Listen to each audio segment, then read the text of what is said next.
सभी लोग अपने दोनों हाथ जोड़ेंगे, दोनों नेत्रों को बंद करेंगे, रीढ़ की हड्डी को थोड़ा सा सीधा करेंगे और परम पिता परमात्मा का स्मरण। ओम नमः सिद्धेभ्यः।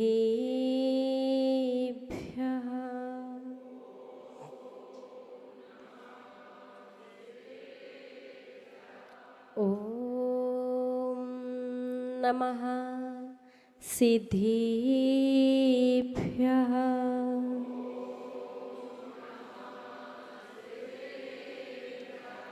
ओम नमः सिद्धेभ्यः।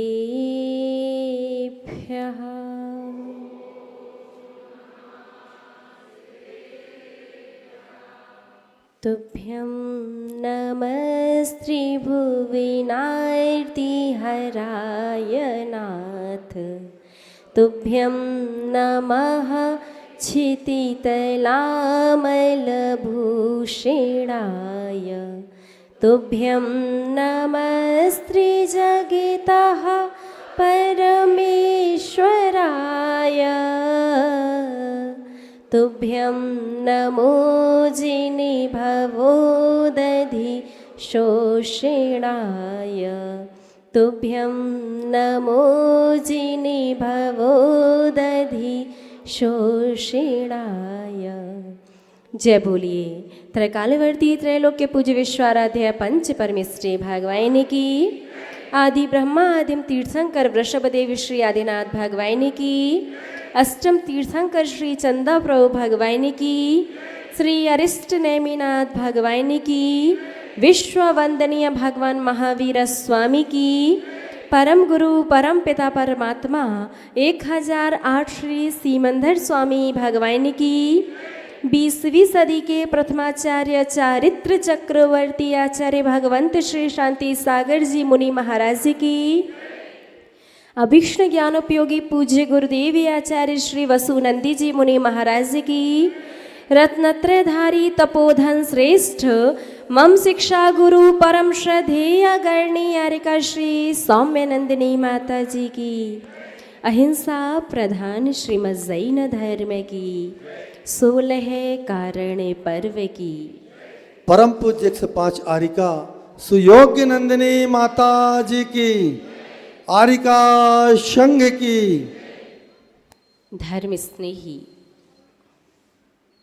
आप सभी भव्य महानुभाव आचार्य भगवंत मानतुंग स्वामी की अनुपम एवं अद्वितीय कृति भक्तांबर स्तोत्र, जिसके बारे में सभी लोग बहुत कुछ जानते होंगे, लेकिन वो कितना सही है और कितना जानना आपको आवश्यक है, ये अपन आज समझेंगे। यद्यपि अपन भक्तांबर स्तोत्र की क्लास में मुख्यतः से 8 काव्यों के बारे में समझ रहे हैं, लेकिन ध्यान रखना आपको बाकी के 40 पढ़ना बंद नहीं करना है। आपको यदि संभव है तो प्रतिदिन पूरा भक्तांबर स्तोत्र पढ़ना है, लेकिन जिनके लिए रोज पूरा पढ़ना संभव नहीं हो पाता, उनके लिए कम से कम 8 प्रतिदिन पढ़ने हैं और अष्टमी चतुर्दशी आदि विशेष पर्व पर पूरा पढ़ना है।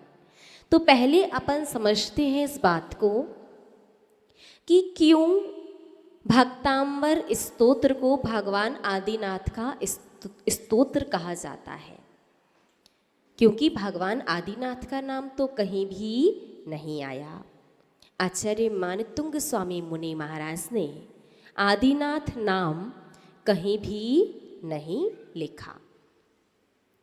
जब कोई बात आगम में नहीं मिलती तो उसे युक्ति से आगम को मिलाते हुए सिद्ध किया जाता है। जब किसी बात का प्रमाण यदि आगम में ना मिले तो युक्ति और पूर्व के आगम को मिलाकर के उस बात को सिद्ध किया जाता है। अब ये स्तोत्र भगवान आदिनाथ का ही है। दूसरे श्लोक में प्रथमम जिनेन्द्रम जो शब्द आया है उसका अर्थ प्रथम तीर्थंकर ही निकालना है। ये हम कैसे समझेंगे? तो चलते हैं थोड़ा सा और पीछे की ओर। बात है प्रथम शताब्दी की, जब आचार्य परमेष्ठी कुंद स्वामी मुनि महाराज गिरनार जी यात्रा के लिए गए थे। दिगंबर और श्वेतांबर में कौन सा मत पुराना है? जब ये प्रसंग उपस्थित हुआ तो सत्य का निर्णय किसने किया? भगवान नेमिनाथ की यक्षिणी कुष्मांडिनी ने। भगवान नेमिनाथ की यक्षिणी ही क्यों आई? क्योंकि वो सिद्ध क्षेत्र नेमिनाथ भगवान का ही है। उसके बाद बात करते हैं द्वितीय शताब्दी की, जब आचार्य भगवंत समंत भद्र स्वामी पर उपसर्ग आया। उन्हें शिव पिंडी को नमस्कार करने के लिए कहा गया तो उन्होंने कहा कि एक सम्यक दृष्टि का नमस्कार ये झेल नहीं पाएगी। लेकिन राजा ने कहा तुम्हें नमस्कार करना है। समंत भद्राचार्य ने कहा ठीक है मैं नमस्कार कर लूँगा, लेकिन पहले इसे अच्छे से सांकलों से बंधवा दो। सांकल समझते ना, जंजीर लोहे की जो होती है। राजा ने कहा ठीक है तुम कह रहे हो तुम बंधवा देते हैं, वैसे हमें विश्वास है कि वो आपका नमस्कार झेल लेगी। समंत भद्राचार्य ने रात्रि में बृहद स्वयंभू स्तोत्र की रचना की। 24 तीर्थंकर की अलग अलग से स्तुति है। 7 तीर्थंकर तक कहीं भी नमस्कार शब्द नहीं आया है, इसलिए उन्होंने अपना सिर नहीं झुकाया। 8वें तीर्थंकर की जब स्तुति प्रारंभ होती है तो उसमें नमस्कार शब्द आता है। चंद प्रभम चंद्र मरीचि गौरम चंद्रम द्वितीयम जगतीव कांतम वंदे भी वंदम, अर्थात मेरा नमस्कार हो। जैसे ही नमस्कार शब्द आया समंत भद्राचार्य ने सिर झुकाया, से पिंडी फट करके चंदा प्रभु भगवान प्रकट हो गए। आज भी वो शिव पिंडी फटी हुई बनारस में है। फटे महादेव के नाम से वो मंदिर विख्यात है। और वो चंदा प्रभु भगवान जो उस शिव पिंडी में से प्रकट हुए थे वो उज्जैन नगरी की नमक मंडी के जैन मंदिर में है। कभी आप जाओ तो दर्शन करके आ सकते हैं। तो क्या समझे आप लोग? द्वितीय शताब्दी में जब 8वें तीर्थंकर की स्तुति करते समय नमस्कार शब्द आया तो 8वें तीर्थंकर की प्रतिमा ही प्रकट हुई थी। 6वीं शताब्दी में जब जैन धर्म पर संकट आया तो कुमुद चंद्र आचार्य ने कल्याण मंदिर स्तोत्र बनाया। कल्याण मंदिर स्तोत्र भगवान पार्श्वनाथ का है। जब उस स्तोत्र का पाठ राज्यसभा में किया गया तो स्तंभ में से एक पिलर में से भगवान पार्श्वनाथ की प्रतिमा प्रकट हुई। पार्श्वनाथ की ही क्यों हुई? क्योंकि वो स्तोत्र पार्श्वनाथ भगवान का ही था। तो पूर्व के इन सभी प्रमाणों को देखते हुए कहा जा सकता है कि जब आचार्य भगवंत मानतुंग स्वामी पर उपसर्ग आया तो रात्रि के समय चक्रेश्वरी देवी आई थी। उन्होंने कहा था हे आचार्य परमेष्ठी आप बिल्कुल निश्चिंत रहिए, आपके माध्यम से जिन धर्म की अप्रभावना नहीं हो सकती, क्योंकि आचार्य परमेष्ठी को स्वयं का विकल्प नहीं था कि मुझे जेल में डाल दिया। उन्हें क्या विकल्प था? एक जैन साधु को जेल में डाला है। ये जैन धर्म के लिए बहुत बड़े अप्रभावना का निमित्त बन सकता है। तो रात्रि में कौन आई थी? चक्रेश्वरी देवी। चक्रेश्वरी देवी किनकी यक्षिणी है? भगवान आदिनाथ की।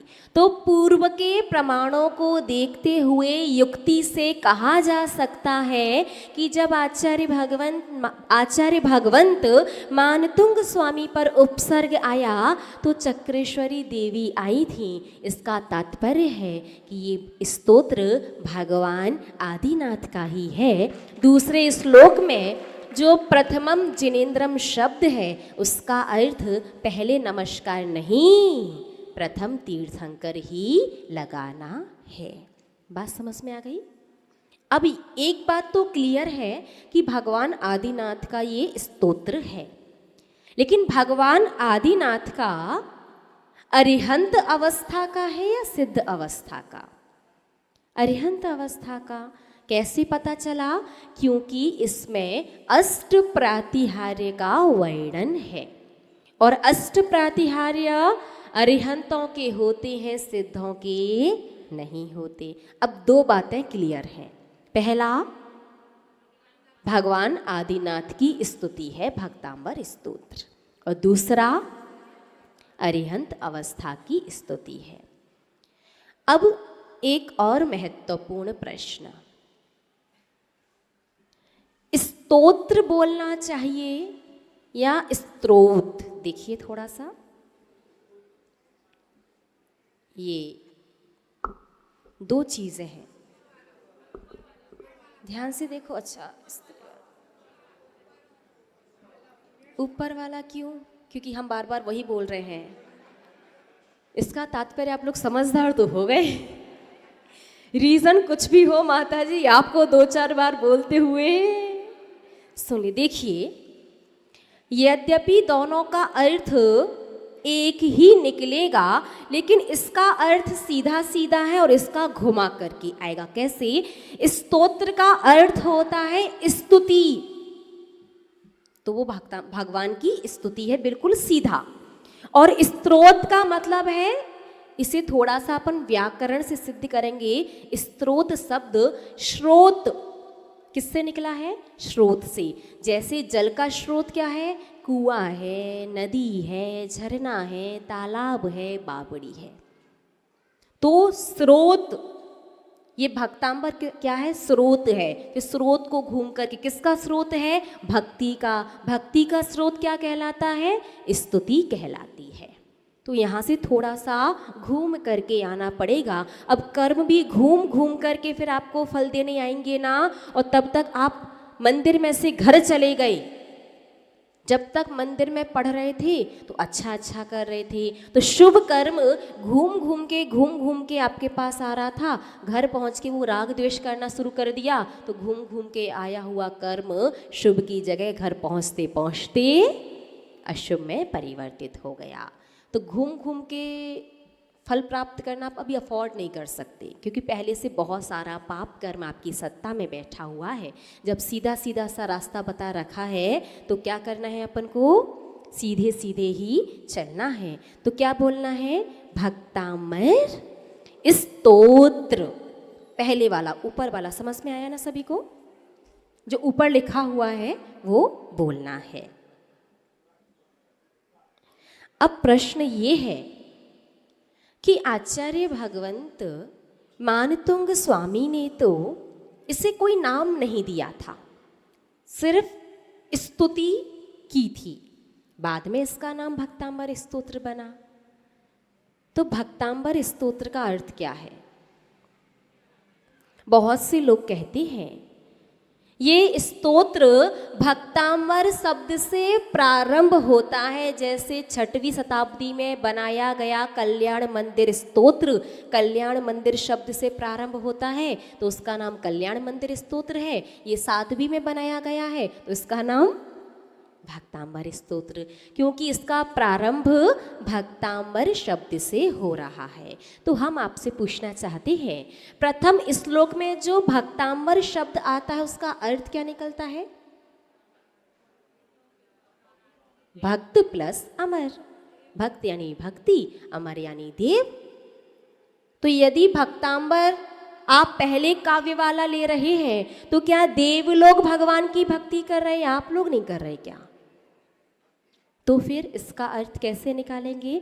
इसका अर्थ कुछ इस प्रकार से निकालेंगे। बहुत से लोग तो कहते हैं भक्ता मर, सारे भक्त, हाँ गड़बड़ हो जाती। देखिए भक्तामर जो शब्द है वो द्विअर्थी शब्द है।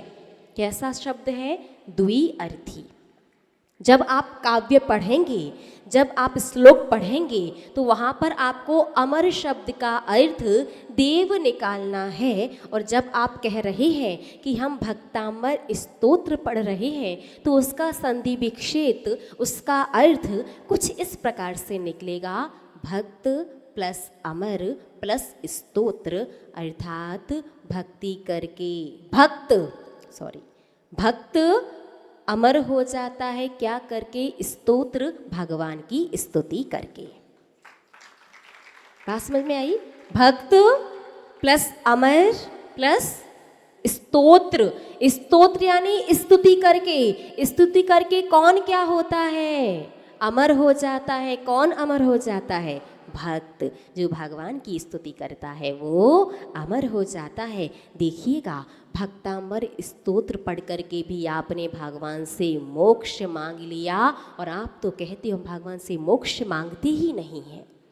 क्योंकि अमर पद कौन सा है? अमर का तात्पर्य है एक बार जो मिल जाए उसके बाद फिर मरना ना पड़े, जन्म मरण के चक्कर से हमेशा के लिए फ्री। ऐसा कौन सा पद है जो मिलने के बाद फिर अनंत अनंत अनंत काल तक छूटता नहीं है?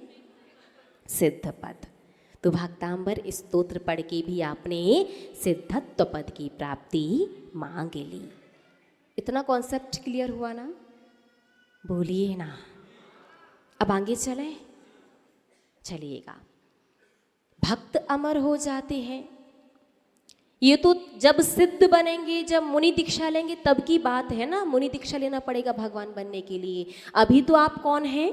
गृहस्थ संसारी प्राणी हैं। जब अभी कुछ मिलना ही नहीं है तो क्यों पढ़ना भक्तांबर स्तोत्र? क्या होता है भगवान की स्तुति पढ़ने से? तो हमारे आचार्य भगवंत कहते हैं, विघ्नौघा प्रलयम यान्ति शाकिनी भूते पन्निका विषम निर्विष्टाम याति स्तूयमाने जिनेश्वरे। स्तूयमाने जिनेश्वरे। भगवान जिनेन्द्र देव की स्तुति करने से, उनका स्तोत्र पढ़ने से विघ्नौघा प्रलयम यान्ति, प्रलय जैसे महाभयंकर विघ्न भी दूर हो जाते हैं। और क्या होता है? शाकिनी भूत पन्नगा, जो व्यंतर आदि की, डाकिनी शाकिनी भूत प्रेत आदि की ऊपरी बाधा इत्यादि की परेशानी है, वो भगवान की स्तुति से दूर हो जाती है। और क्या होता है? यहाँ तक कि यदि आप सही से पूर्ण मनोयोग से और पूरी शुद्धि के साथ यदि भगवान की स्तुति करते हैं तो विषम निर्विष्टाम याति, विष भी निर्विष हो जाता है। और कितना चाहिए भैया? 5-10 मिनट का तो स्तोत्र पढ़ रहे हैं, उसमें भी प्रलयहारी भयंकर भयंकर बड़े बड़े जीवन में आने वाले तूफान जैसे विघ्नों को दूर कर दिया। व्यंतर आदि की, टोना टोटका की, ऊपरी बाधा वगैरह की, किसी की नज़र वजर लगने वाली दिक्कत है, परेशानी जो भी है, उनको भी वो सारी भी स्तुति करने से दूर हो जाती हैं। और किसी भी प्रकार का विष, चाहे वो राग द्वेष का विष हो, चाहे ईर्षा का विष हो, या किसी भी त्र्यंच कृत सांप बिच्छू इत्यादि किसी भी त्र्यंच के द्वारा दिया गया विष हो, भगवान की यदि पूर्ण मनोयोग से, पूरे मन से और बिल्कुल सही शुद्ध यदि आप स्तुति करेंगे तो सभी प्रकार की बाधाएं जीवन से दूर हो जाती हैं। इसलिए भगवान की स्तुति जरूर करना चाहिए। यद्यपि आपको प्रतिदिन पूरा भक्तांबर स्तोत्र पढ़ना चाहिए। जो पढ़ रहे हैं वो पूरा ही पढ़ें, लेकिन जो बड़ा होने की वजह से नहीं पढ़ पाते हैं, जिनके जीवन में व्यस्तता बहुत ज़्यादा है, लेकिन वो भी चाहते हैं कि जीवन में हर एक कदम पर आने वाली तकलीफ़ों से, कष्ट से हम बच कर के चल सकें, उन मुसीबतों से हमारी रक्षा होती रहे, तो आपको कम से कम पढ़ने हैं। ये अच्छे से याद किया है। आज काव्य, अब आपको बताना है कौन से 8 काव्य पढ़ने हैं पूरे 48 में से, और वही 8 क्यों। हाँ, एक श्राविका बताना चाहती हैं, बताइए।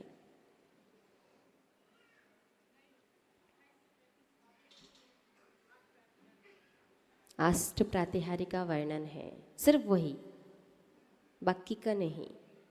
अष्ट प्रातिहार्य का वर्णन है तो उससे अभी प्रातिहार्य तो मिलने से रहे। प्रातिहार्य कब मिलेंगे? जब अरिहंत बनोगे। फिर भी कोशिश की कम से कम उनके लिए एक बार ताली तो बजाई दो। अष्ट प्रातिहार्य जब आप अरिहंत बनोगे तब मिलेंगे। अभी वर्तमान में कौन सी 8 काव्य पढ़ें जिनसे वर्तमान कालीन परिस्थितियों को, मेजर परिस्थितियों को माइनर बनाया जा सके। मेजर यानी बड़ी बड़ी विकराल विकट परिस्थितियों को छोटे में निपटा दो। कौन से 8 काव्य? ध्यान से सुनो। पहला, दूसरा, छठवा, 26वां, 45वां, 46वां, 47वां और 48वां। रिपीट। पहला, दूसरा, छठवा, 26वां, 45वां, 46वां, 47वां और 48वां। अब ये 8 काव्य पढ़ने हैं, ये बात तो क्लियर। अब दूसरा प्रश्न ये है, रमो अरिहंताड़म,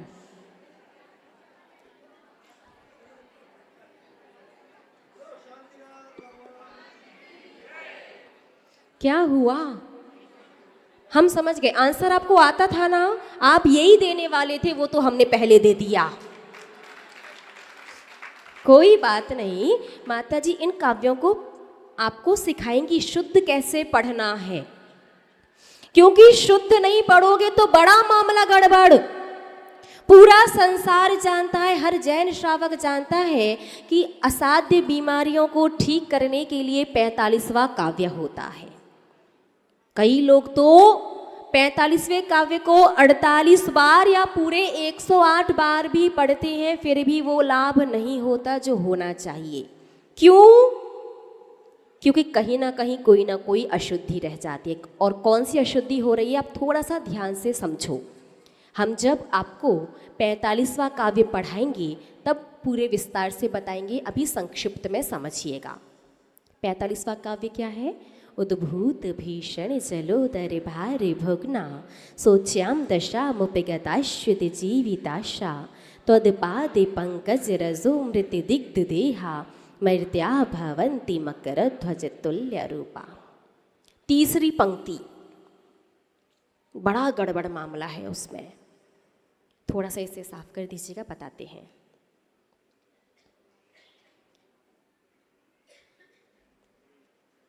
अरे वाह, जल्दी हो गया।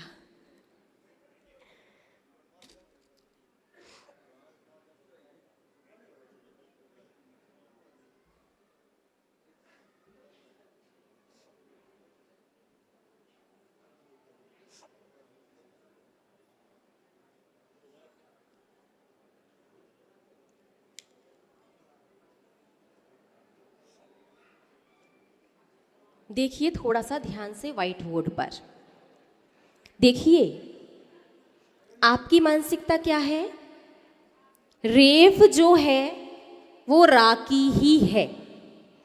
इसे आप क्या पढ़ते इस पूरे शब्द को? अमृत। क्या पढ़ा? और ऊपर करें, बाद में देख लेना।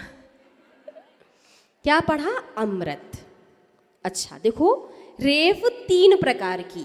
पहली, किसी भी अक्षर में आड़ी लाइन। दूसरी, किसी भी अक्षर के ऊपर घुमा करके। तीसरी, किसी भी अक्षर के नीचे घुमा करके। अब तीनों रेफ अलग अलग होती हैं। कैसे अलग अलग हैं? किसी भी अक्षर के नीचे यदि आड़ी लाइन है तो इसका अर्थ होता है कि अक्षर आधा और रा पूरा है। ये रेफ किसकी है? पूरे र की, पूरे रा की। क आधा है और र पूरा है। किसी भी अक्षर में ऊपर घुमा कर के जो रेफ होती है उसका अर्थ है कि अक्षर पूरा है और जो ये रेफ है ये आधे रा की है। मतलब कॉन्सेप्ट क्लियर करके चलो।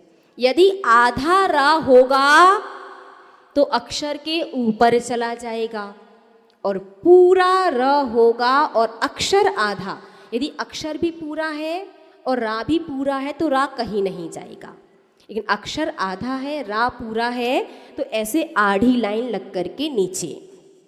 अब जो नीचे घुमा करके रेफ है ना, ये रा की नहीं होती है, ये होती है ऋषि की। किसकी? ऋषि की। और ऋषि शब्द बनता है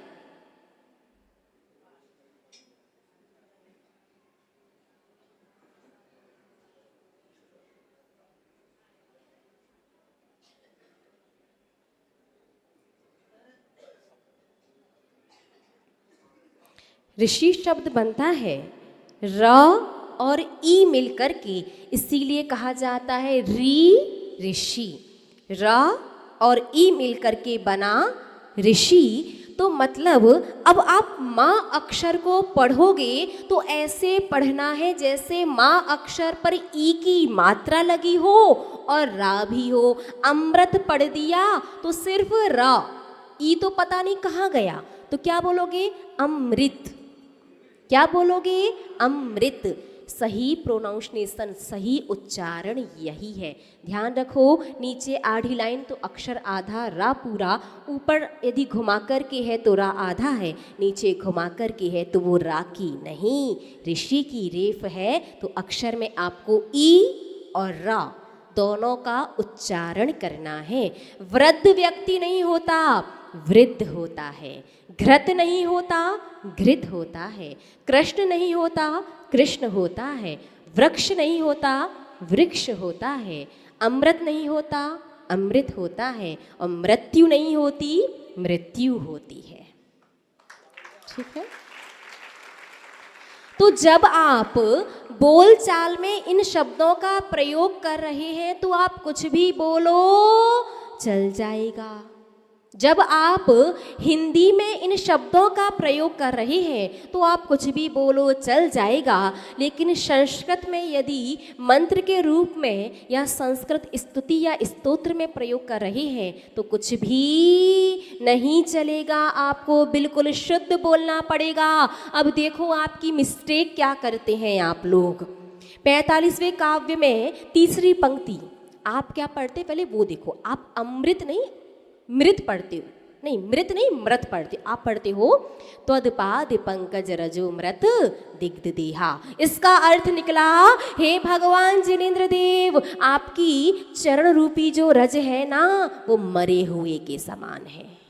अरे वाह, ध्यान दीजिए, आपने पहले ही कह दिया आपकी चरण रूपी रज त्रिलोकीनाथ मरे हुए के समान है, इसीलिए फिर आपको स्वास्थ्य लाभ नहीं होता, क्योंकि मरे वस्तु से लाभ नहीं हुआ करता। अब वो शब्द क्या था? मृत। उसमें अ साइलेंट है, एस जैसा बना रहता है ना, तो उसे पढ़ते नहीं है, लेकिन जब अर्थ निकालेंगे तब उसका उच्चारण वहाँ पर उसको लिया जाएगा। अब आपको पढ़ना कैसे था? त्वदपादि पंकज रजो मृत दिग्ध देहा, अर्थात हे भगवान जिनेंद्र देव, आपकी चरण रूपी जो रज है ना, चरणों की रज, वो अमृत के समान है। देखिए देवों का आहार अमृत का हुआ करता है, इसलिए वो हजारों वर्ष जीते हैं। अरे अमृत से जब उम्र बढ़ सकती है तो क्या मेरी बीमारी ठीक नहीं हो सकती? निश्चित हो सकती है।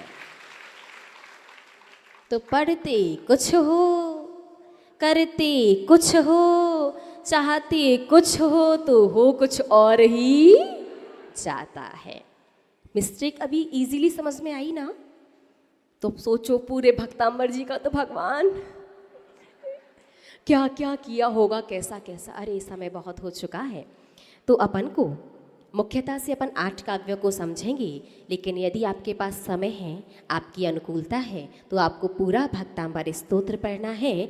अब एक प्रश्न हमारे सामने आ जाता है कि पूरे भक्तांबर स्तोत्र में इन्हीं 8 काव्यों को क्यों पढ़ना है? तो आज समय पूरा हो चुका है। इस प्रश्न का आंसर कौन लेकर के आएगा? ऐसा तो नहीं है माता जी, प्रश्न भी आप ही पूछो, उत्तर भी आप ही दो, और समझ भी